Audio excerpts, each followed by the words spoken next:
করলো তারা, শুভেন্দু মুকুল টিএমসি ছাড়া, এবার বলে খেলবে তারা। এসব বাবু খেলা হবে, নতুন রকম খেলা হবে, এই মাটিতেই খেলা হবে।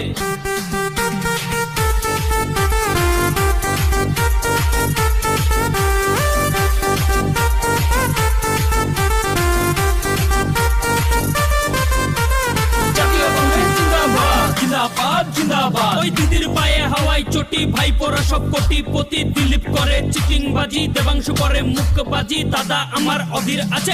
এসো বাংলায় খেলা হবে, আরে হরেক রকম খেলা হবে, আরে খেলবে কত খেলা হবে।